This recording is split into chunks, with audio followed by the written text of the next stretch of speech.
Vous me l'avez demandé plein de fois, alors je vous l'ai promis.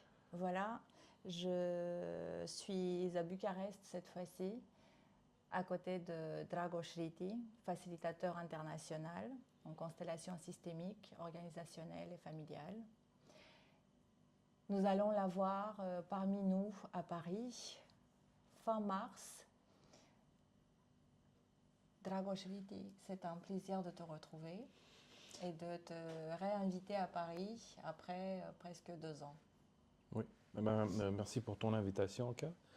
Je suis enchanté de revenir à Paris. Ce sera la troisième fois pour moi cette année. Et j'espère que je vais apporter des choses qui vont être intéressantes pour les gens qui vont participer à cet atelier.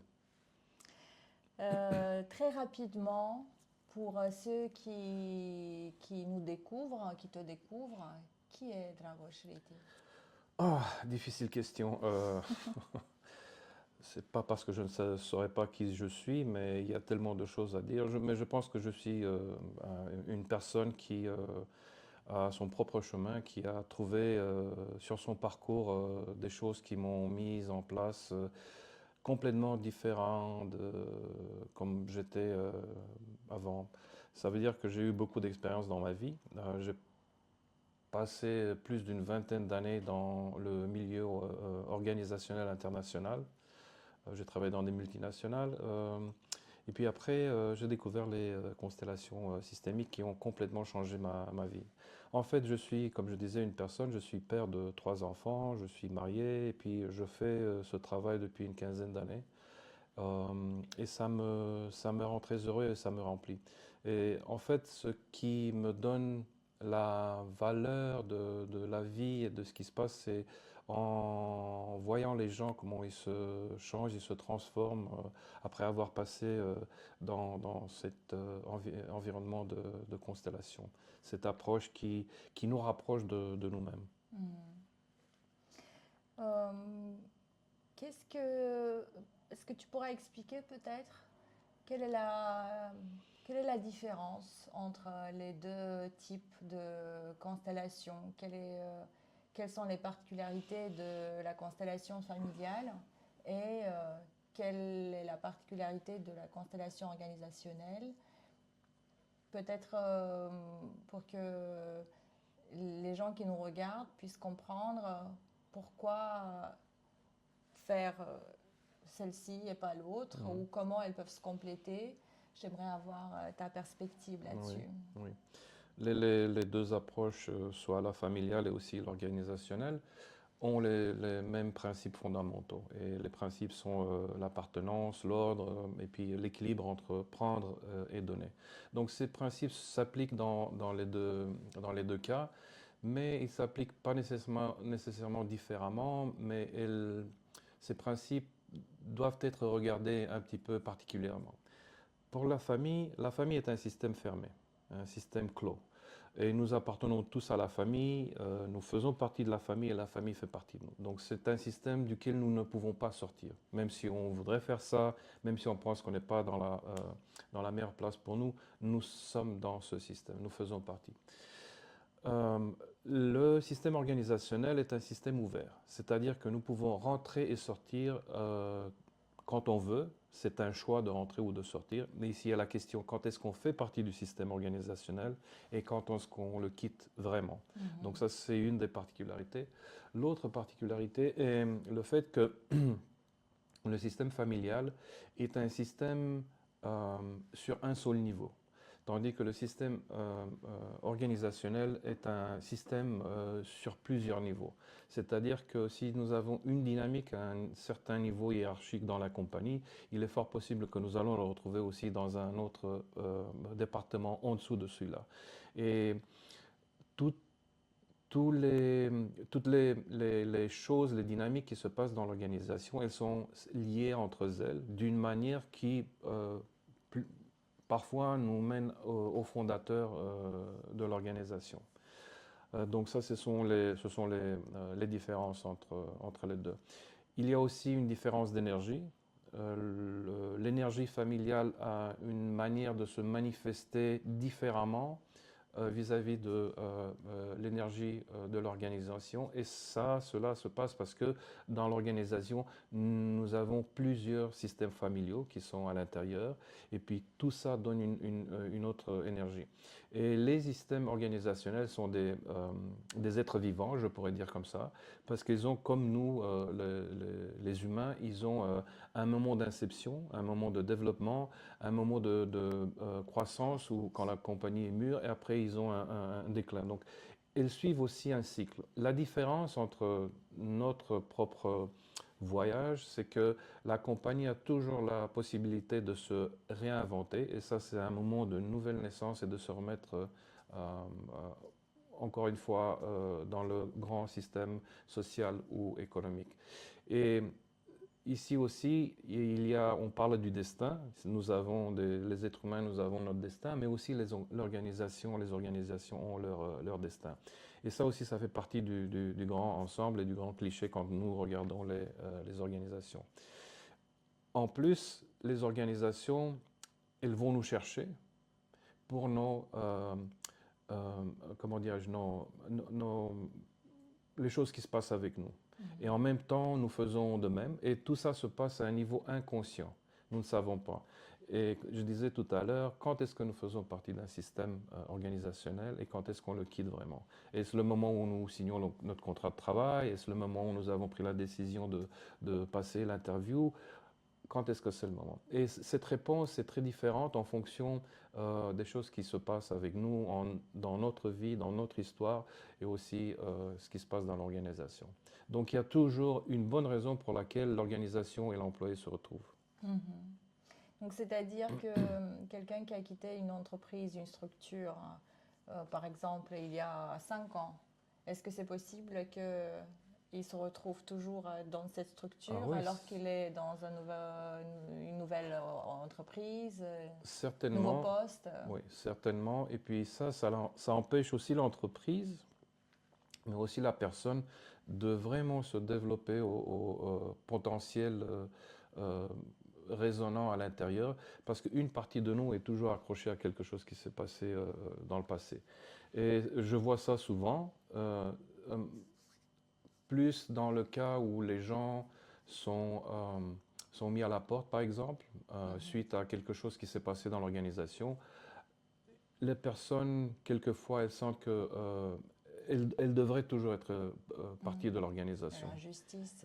Oui, c'est lié à l'injustice.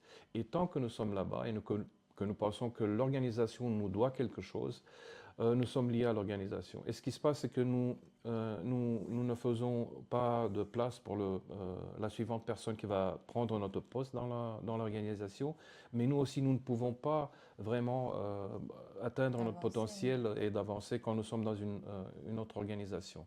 Et pour cela, il est très important pour les organisations comment on ferme un contrat de travail, comment on envoie les gens à la maison, parce qu'en fonction de ça, il y a des dynamiques qui vont se naître dans l'organisation ou non. Et il y a un petit rituel qui peut être fait. Et je connais des entreprises qui ont déjà ces connaissances systémiques, cette intelligence systémique, et ils le font déjà sans avoir étudié, je dirais, les dynamiques systémiques. Ouais.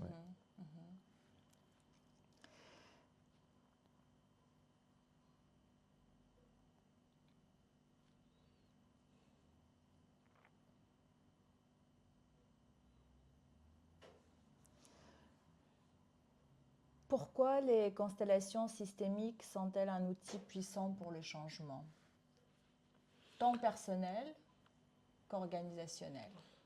La réponse est pareille pour les deux. C'est avec l'aide de cet outil, nous pouvons aller dans un espace qui n'est pas visible normalement, qui n'est pas à notre portée, parce que cet espace est géré par un niveau qui s'appelle notre inconscient. C'est que ce soit l'inconscient personnel ou familial, ou que ce soit l'inconscient de l'organisation. Et ce que fait cette méthode, cet outil, c'est de euh, faire sortir, faire visible les dynamiques qui sont inconscientes et qui n'ont pas été vues jusqu'à un moment donné. Et bien sûr, quand cela se passe, nous avons tous ces choses en nous, mais nous ne sommes pas vraiment conscients de ça. Et alors, avec l'aide de quelqu'un qui peut nous aider et avec l'aide de cette méthode, nous pouvons sortir ces choses qui ne sont pas visibles. Et d'habitude, ce sont des loyautés. D'habitude, ce sont des blocages ou des choses qui nous empêchent de vraiment vivre notre vie à 100%. Et juste en les sortant et en les mettant devant nous, ça nous donne une perspective complètement différente des choses, de notre propre existence, notre propre place, mais aussi de l'environnement où nous avons peut-être passé notre vie et puis l'environnement que nous devons atteindre pour nous et pour notre vie. Petite parenthèse, est-ce que tu pourrais peut-être dire quelques mots sur pourquoi la volonté de quelqu'un ne marche pas dans ces situations-là? Pourquoi euh, une personne qui est extrêmement volontaire, qui veut faire, qui souhaite et qui a la force nécessaire, eh bien, cela ne fonctionne toujours pas. Ouais, la volonté, elle nous aide en plein de choses dans notre vie. Mais la volonté est d'habitude liée au mental. Et c'est notre mental qui veut achever des choses, qui veut aller dans une direction, Mhm. qui veut, je ne sais pas, se réjouir. Mais à part notre mental, nous avons aussi, comme je disais tout à l'heure, une grande partie de nous, et je pense que c'est la plus grande partie, c'est cet inconscient, cet espace inconscient. Il y a aussi l'espace émotionnel. Et nous ne sommes pas toujours en contact avec notre espace émotionnel quand on veut achever des choses, quand Mhm. notre volonté nous dit il faut que je fasse ci, il faut que je fasse ça. Ça, c'est une partie des choses. Et puis, il y a aussi autre chose.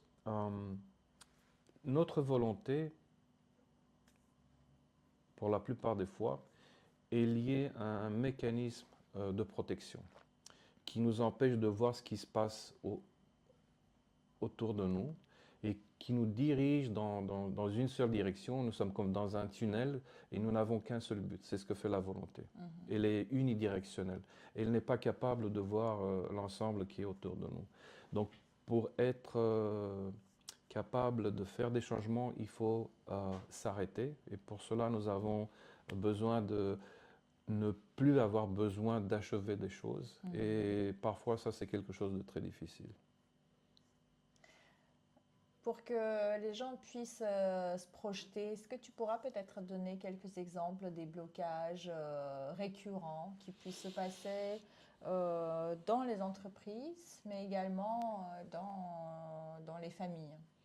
Ouais. Ben, elles sont semblables en quelque sorte. Et un genre de blocage que, que tu peux trouver, c'est par exemple, je ne suis pas capable d'avoir un partenaire. Mhm. J'ai beau essayer et puis ça marche pas, je refuse ou quand je suis sur le moment, quand je veux faire une déclaration d'amour à quelque chose Mhm. qui m'empêche de faire ça. Et tout ce genre de dynamique vient d'habitude des choses qui se sont passées avec nous, soit dans notre enfance, soit que nous avons eu une expérience traumatisante qui nous empêche au niveau du soi de faire cette démarche vis-à-vis de l'autre. Par exemple, aussi, ce que j'ai beaucoup rencontré, c'est des femmes qui veulent avoir des enfants et c'est impossible pour elles d'avoir des enfants. Et on trouve dans certains cas que la place de l'enfant dans la famille est déjà occupée. Ça peut Mhm. paraître stupide, mais il y a quelqu'un d'autre qui occupe cette place. Et ce quelqu'un d'autre, c'est soit un enfant qui a été avorté avant, soit un enfant qui est mort avant, soit quelqu'un qui a pris cette place de l'enfant. Et ça, c'est quand nous prenons soin de nos parents. Quand Mhm. nous prenons soin beaucoup trop de nos parents, nous les mettons dans cette place d'enfant et alors il n'y a plus de place pour pour un Mhm. autre enfant qu'il arrive. Ou il y a peut-être une loyauté cachée vis-à-vis de quelqu'un de la famille qui n'a pas pu avoir des enfants dans le passé. Et alors, pour qu'on puisse honorer cette personne, pour qu'on la puisse faire visible et sa souffrance, alors nous prenons cette loyauté, comme je disais, vis-à-vis de cette personne. Et tout cela se passe inconsciemment. nous ne sommes pas conscients que c'est comme ça que nous sommes en train de fonctionner. Mais quand nous rentrons dans cet espace des constellations, à l'aide du facilitateur et des questions qu'il pose, on peut mener à la surface toutes ces dynamiques inconscientes. Et d'habitude, ça donne un espace pour la personne qui fait ce voyage ahurissement. Oh, c'est incroyable. Et j'ai entendu ça très, très souvent. Est-ce que ça peut venir également de la dynamique du couple telle qu'elle, hein, qu'il y a quelque chose inconsciemment ou qu'il y a des pensées de l'un envers l'autre qui font qu'ils ne sont absolument pas prêts d'accueillir un enfant? Il est fort possible. Et, Stefan Hausner, un facilitateur allemand qui est très connu, disait que les enfants sont prêts à venir sur ce monde quand l'espace dans lequel, et ça c'est la famille, est sain. Si l'espace n'est pas sain, il n'y a pas de sécurité, l'enfant ne va pas venir. Donc si il y a une dynamique entre les partenaires qui empêche cet espace dans la famille qui est destiné à l'enfant qui n'est pas sain ou qui n'est pas, je ne sais pas, prêt pour recueillir l'enfant, les enfants ne viendront pas. Et tant que les partenaires ne vont pas régler les dynamiques d'entre eux, l'enfant ne viendra pas.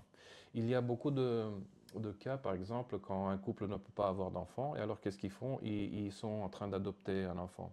Et juste après que l'adoption est faite, il y a un enfant qui vient naturellement. Et ça crée une autre dynamique dans la famille. Mais c'est pour expliquer que en menant une démarche, quelque chose s'ouvre dans le système et qui permet que quelqu'un d'autre rentre. Et des exemples par rapport à l'organisation, des blocages que tu as pu voir au sein de Oui, l'organisation? le plus souvent, ce qu'on rencontre dans l'organisation, on peut voir la triangulation ou la parentification. Et ça, c'est une dynamique qui est aussi présente dans la famille, mais elle est importée dans le cadre de l'organisation. C'est-à-dire si il y a deux managers sur le même niveau hiérarchique qui ne sont pas capables de s'entendre entre eux, la dynamique d'entre eux va faire en sorte de prendre quelqu'un de l'échelon inférieur, de le mettre entre eux, et comme ça, il va régler les problèmes des deux. Ok. Et puis, une autre dynamique, il y a ça c'est la triangulation, il y a une troisième personne qui va régler nos affaires à ce niveau, et l'autre dynamique, c'est que nous prenons une personne de l'échelon inférieur et nous le faisons notre confident ou nous lui demandons comment est-ce que tu ferais ci et que tu ferais ça. Ça, c'est la parentification. Quand nous nous mettons plus bas que celui qui est dans l'échelon inférieur. Nous avons de quelqu'un pour nous guider. Nous devenons un enfant, entre guillemets, vis-à-vis des personnes que nous importons ici. Et ça donne une certaine dynamique entre les personnes, mais aussi ça se reflète dans l'environnement de l'organisation. Et les gens, ils vont pas être contents. Tu as vu ce qu'il fait ce gars-là et il se croit le patron. Et ça vient de dynamiques qui sont déjà présentes dans la famille. Si nous avons ce genre de dynamique en rapport avec nos parents ou avec nos enfants, si je me fais plus petit, ça va se refléter dans l'organisation. Et à Paris, nous allons se voir 3 jours. Est-ce que c'est possible en si peu de temps d'avoir, de voir quelque chose ou de faire bouger les choses? Qu'est-ce qu'on peut faire dans un délai de temps qui est limité? Ouais. Ah, c'est une réponse. Peut-on vraiment changer les choses Ouais, en une journée, 2 journées, 3 journées? C'est une réponse complexe, mais je vais essayer de donner une réponse structurée. Et le changement n'a besoin que d'une seconde. Le changement n'a besoin que d'une seconde. Et même moins, juste un déclic. Et ce déclic peut se passer à n'importe quel moment dans notre vie. Soit que nous marchons dans la rue et nous rencontrons quelqu'un qui dit quelque chose, soit que nous voyons quelqu'un qui fait un geste, soit que nous passons 3 jours dans un atelier comme ça. Et un déclic, c'est comme je disais, une seconde. Ça peut changer toute notre vie. Et ce déclic vient au moment où nous pouvons avoir une autre perception des choses, une perception que nous n'ayons pas pu avoir avant parce que quelque chose nous empêchait. Et c'est ça qui donne la beauté de ce genre de rencontres, des ateliers, c'est que tout le monde est présent et tout le monde est touché par ce qui se passe là-bas. Je n'ai pas besoin d'aller à un atelier pour travailler sur mes histoires. Juste en étant présent là-bas, je peux avoir un moment d'illumination et quelque chose se change. Et pour entrer un petit peu plus en détail, oui, parfois il est assez de, comme je disais, d'être présent là-bas et des choses peuvent changer. Mais c'est une réponse complexe, je disais, parce que nous sommes tous grevés de nos expériences, de notre histoire familiale que nous connaissons et que nous ne connaissons pas. Et toutes ces choses-là sont un mélange qui est présent à l'intérieur de nous, qui nous font capables de raisonner ou de répondre aux stimulus extérieurs. Donc pour des personnes, c'est plus évident que le changement se passe comme ça, et pour d'autres personnes, il y a besoin de beaucoup plus de temps. Mais la réponse est oui. En une journée, en 2 heures, en 5 minutes, une seconde, le changement peut se passer. Il est important l'environnement duquel nous faisons partie et comment nous nous mettons dans cet environnement. Est-ce que nous donnons la permission de nous ouvrir devant des choses qui sont peut-être difficiles à gérer émotionnellement? Est-ce que nous donnons la permission de recevoir des choses que peut-être sont contraires à nos pensées, à nos croyances? C'est ça la question. Quand nous nous donnons la permission de rester devant l'inconnu et de prendre ce que nous pouvons de là, alors le potentiel de changement est présent. Et à qui s'adresse ce type d'atelier? Qui pourra participer? Euh, Mon avis est que toute personne qui désire faire explorer quoi que ce soit dans son univers personnel ou dans l'univers organisationnel où il ou elle est présente peuvent participer à ce genre d'atelier. Est-ce que tu pourras nous donner peut-être des exemples des changements ou des transformations que tu as pu, ou une qui t'a marqué peut-être, puisque tu as vu des milliers de personnes, et tu as pu voir le chemin parcouru de beaucoup de personnes. Est-ce que peut-être tu as une ou deux exemples, euh, tant entreprise que familiale, qui te sont restés et que tu pourras nommer sans bien sûr donner de détails ou... Il y en a plusieurs. Là, je pensais, je discutais tout à l'heure des enfants et du couple. Je me rappelle que j'ai eu une collègue qui est venue à un de mes ateliers et elle était mariée depuis quelques années avec un autre de nos collègues et puis elle ne pouvait pas avoir d'enfant. Elle avait essayé tout ce qui était possible. Elle a dit, je veux voir ce qui se passe, qu'est-ce qui m'empêche d'avoir des enfants avant de faire le pas suivant et d'aller explorer la fécondation in vitro, des choses comme ça. Et puis on a fait une constellation. Et en fait, ce que je disais tout à l'heure, c'était une loyauté si puissante envers sa mère qui était morte, qu'elle ne se donnait pas la place de vivre sa vie. Elle était complètement liée avec la mort de sa mère. Sa mère était morte depuis 4 ou 5 ans, mais une partie d'elle était toujours avec sa mère. Et quand elle a vu ça et quand elle a pu dire au revoir à sa mère, elle a laissé faire son chagrin. L'année prochaine, elle est restée enceinte et maintenant ils ont 2 enfants qui sont très très bien. Je ne sais pas à quel niveau juste cette constellation a contribué à ça, mais je sais que ça a ouvert un espace pour elle. Et puis ce genre de dynamique, je l'ai rencontré aussi dans d'autres constellations que j'ai faites pour d'autres personnes. Une autre chose que j'ai vue et qui a été vraiment extraordinaire pour moi, c'est une dame qui est venue avec une affection médicale à l'atelier, une affection qu'elle avait depuis des années. Elle avait essayé tout, voir les docteurs, des scans, des Oui, analyses. elle a suivi le parcours Oui, médical ça s'améliorait, normal. oui, ça s'améliorait, mais ça ne Mhm, changeait pas. mhm, Et après la constellation, où on a trouvé aussi une loyauté envers quelqu'un du système, après avoir travaillé cette constellation, il m'a écrit un mois après. Il m'a dit que son affection avait complètement disparu. Mhm. Et nous sommes 2 ou 3 ans après cette constellation. Elle m'écrit de temps en temps pour me dire que tout va bien, Mhm. que ce n'est pas revenu et que sa vie a complètement changé. Mhm. Donc il y a des choses que nous portons dans nous qui nous empêchent vraiment de nous connecter Mhm. à notre vie. Et une fois que nous pouvons ouvrir cet espace et les regarder différemment, comme je disais, ça nous donne une autre direction et une autre façon de regarder la vie. Puis un autre exemple peut-être, aussi une dame qui était épuisée. Elle est venue à l'atelier. Elle me disait que la vie est devenue un cauchemar pour elle depuis quelques années. Euh, Elle ne pouvait pas dormir, ou plutôt dire, quand elle se couchait, elle avait l'impression de vivre une autre vie. Elle Mhm. était mariée, elle avait 2 enfants, et puis pendant la journée, enfin, elle faisait la routine. On se lève, on habille les enfants, petit-déj, on les amène Mhm. à l'école, puis ils reviennent de l'école, je vais au boulot, enfin, tout le truc.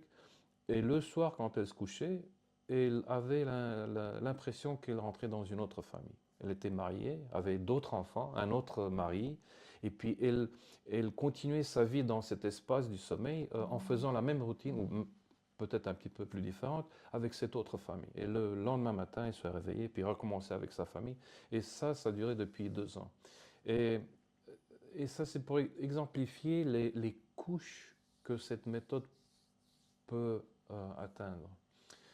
En fait, en ouvrant le champ et en regardant L'espace. là-bas, Mhm. l'espace, nous avons découvert que cette dynamique venait d'une vie antérieure qu'elle avait. Et en fait, où elle avait eu un accident, elle était morte, et puis la famille ne pouvait pas la laisser partir. Mhm. Il la tenait captive dans l'espace de Mhm. la famille. Et quand elle s'endormait, elle revivait la vie qu'elle Mhm. avait eue avec l'autre Mhm. famille dans la vie antérieure. Et puis nous avons fait une constellation, nous avons fait un rituel, Rituel. ouais, une cérémonie, et puis on a clôturé la constellation. La dame a ressenti un soulagement énorme, et Mhm. elle s'est même endormie sur la chaise après ça. Et puis il m'a écrit 3 mois d'après que maintenant, quand elle dort, elle est libre. Donc Mhm. après 2 mois, Incroyable, oui, ouais. les rêves ont commencé à se diminuer, et puis elle a repris sa vie tout à fait normale. Ouais. Mhm. Ce sont quelques petits exemples d'ici et là. Oui, Oui. de la famille, oui. Oui. Dans les organisations, par exemple, euh, j'ai travaillé avec une multinationale euh,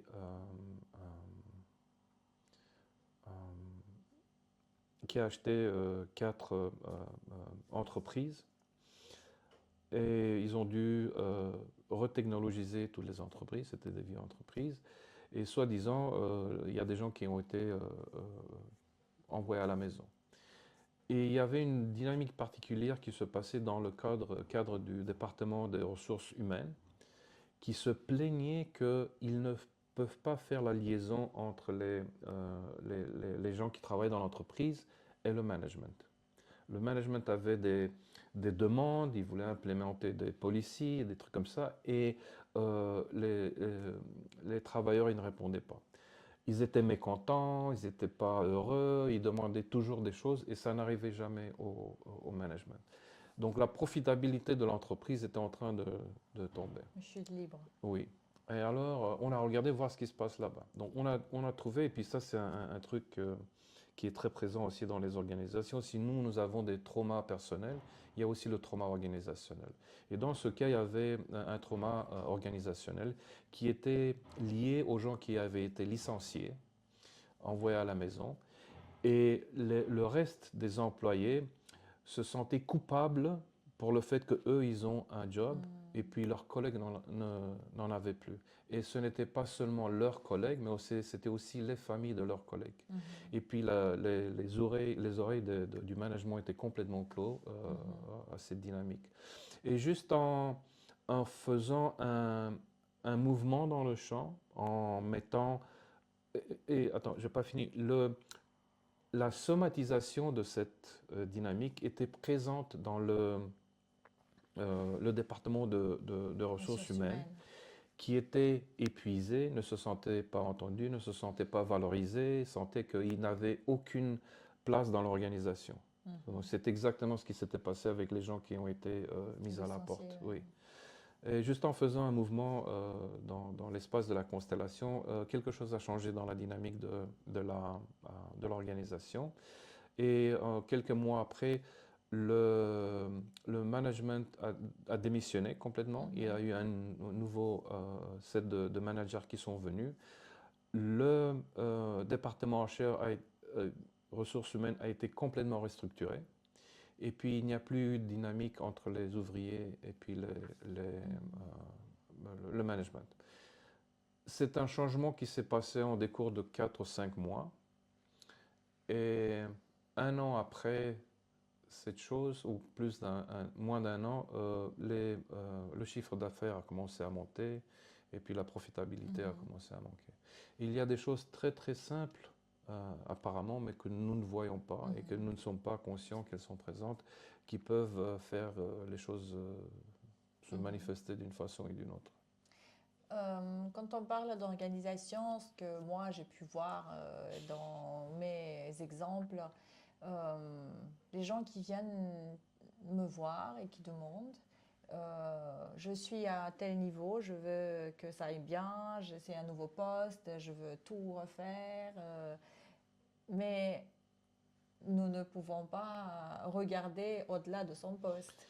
Donc, est-ce que tu pourras expliquer un peu comment ça se passe dans l'organisation Oui, au niveau mhm. des Ça aussi, jalons? c'est une particularité Oui. des organisations. Donc, si quelqu'un veut explorer un espace ou une question ou veut changer quelque chose dans le cadre de l'organisation, on peut toujours travailler au niveau où cette personne est, du point Mhm. de vue hiérarchie, et en dessous. On ne peut pas aller en dessous. Parce qu'il s'agit d'une permission qui est invisible, mais qui est présente dans la famille aussi. Moi, comme si je suis à ce niveau hiérarchique dans la famille, c'est-à-dire je suis l'enfant, j'ai besoin de la permission du parent pour faire quelque chose. D'accord? Ça, c'est la première des choses. La deuxième, c'est que moi, à ce niveau, je ne suis pas concerné par les choses qui se passent ici. Et il y a un niveau de responsabilité et d'intimité à ce niveau que je n'ai pas accès à le voir. Mhm. Alors je fais toujours, quand quelqu'un vient et demande de regarder un espace organisationnel, je fais toujours ce commentaire, on peut regarder ici et en bas, mais pas en Mhm. dehors. Mhm. S'il y a un changement fondamental qui doit être au niveau de l'organisation, c'est seulement l'échelon supérieur qui peut faire ça pour Mhm. toute l'organisation. On ne peut pas aller plus haut de la place où nous sommes. Et c'est une question de hiérarchie. D'ailleurs, hiérarchie qui, dans le cadre de l'organisation, est un petit peu différente par rapport à la famille. C'est-à-dire que tu peux être sur un poste hiérarchique supérieur si tu as la fonction, mais aussi si tu as fait quelque chose de très important pour l'organisation, c'est-à-dire sauver l'organisation de la faillite, ou j'ai inventé un truc qui a fait que le chiffre d'affaires a remonté. Ça se donne Mhm. un échelon supérieur à la Mhm. personne qui a apporté sa contribution Mhm. à l'organisation. Donc, Même si l'ordre d'arrivée dans l'entreprise est est différent, différent, et oui. ça c'est aussi lié à la seniorité. D'habitude, ceux qui sont les plus vieux, ils ont une position plus haute que ceux qui sont venus plus récemment. Et d'habitude, quand les organisations sont en train de licencier le personnel, ils vont d'abord avec les personnes qui sont venues plus récemment dans Mhm. l'organisation et ils gardent ceux qui sont venus Qui ont plus d'ancienneté, d'ancienneté. oui. Oui. Mhm. Mais parfois, comme je disais, si quelqu'un qui est très nouveau dans l'organisation a fait quelque chose d'exceptionnel pour l'organisation, donc cette personne automatiquement est mise dans une place de seniorité, si tu Oui. veux, dans l'organisation. Mhm. Et ça se fait euh, parfois inconsciemment. On Mhm. donne à cette personne une Mhm. place plus haute dans le cadre de Mhm. l'organisation. Et est-ce que tu peux dire quelques mots par rapport aux dettes, Aux dettes. que ça soit familiale ou organisationnelle? La notion de dette, qu'est-ce qu'elle peut, d'un point de vue systémique, quelle sera ta perspective sur la dette? Oh, il y a plusieurs espaces dans cette dynamique. C'est payer pour quelqu'un d'autre, c'est-à-dire ou payer une dette historique inconsciemment, et ça c'est lié à ce que je disais tout à l'heure, euh, les liens vis-à-vis des choses qui sont passées Auparavant. auparavant. Donc je paye pour quelqu'un d'autre, quelqu'un qui n'a pas été capable de payer ses dettes ou de trouver sa place, donc je paye pour lui, ou pour quelqu'un qui a été dérobé de quelque chose qui lui appartenait. Donc je fais aussi ça pour que cette personne soit vue et que ce soit dans la famille et dans l'organisation, c'est pareil. Et peut-être que l'organisation dans le passé a fait quelque chose injuste vis-à-vis des clients ou vis-à-vis de quelqu'un d'autre. Alors, en sens de remettre les choses en équilibre, la compagnie va payer constamment de l'argent aux taxes ou peut-être à d'autres, ou va perdre de l'argent. Et ça, c'est parce qu'on ne veut pas regarder à cette dynamique qui s'est passée là-bas. Nous avons fait une injustice, mais on ne regarde pas ça. Donc, on exclut cette image, cette dynamique qui a été dans le passé. Et ça nous met dans la position de payer une dette pour ça. Et bien sûr, il y a aussi d'autres places d'où ça peut venir, mais ça, c'est les plus visibles. Où je paye pour trouver ma place. Je paye pour que je prenne ma place, soit dans la famille, soit dans l'organisation, pour que je sois reconnu, pour que je sois vu. Donc, c'est une... Ouais. Ok. Si quelqu'un hésite encore à venir se joindre à nous, est-ce qu'il y a des mots que tu pourras leur dire ou... Ben, si des personnes qui vont regarder cet enregistrement se posent la question si c'est une bonne place pour venir ou non, je dirais que si vous avez regardé jusqu'ici, il y a quelque chose pour vous là-dedans. Mais je dirais qu'il y a toujours un moment qui fait la différence. Et d'habitude, nous balançons entre faire le pas et ne pas faire le pas. Et c'est une indécision qui peut faire partir de notre dynamique personnelle. Être indécis? Être indécis, oui.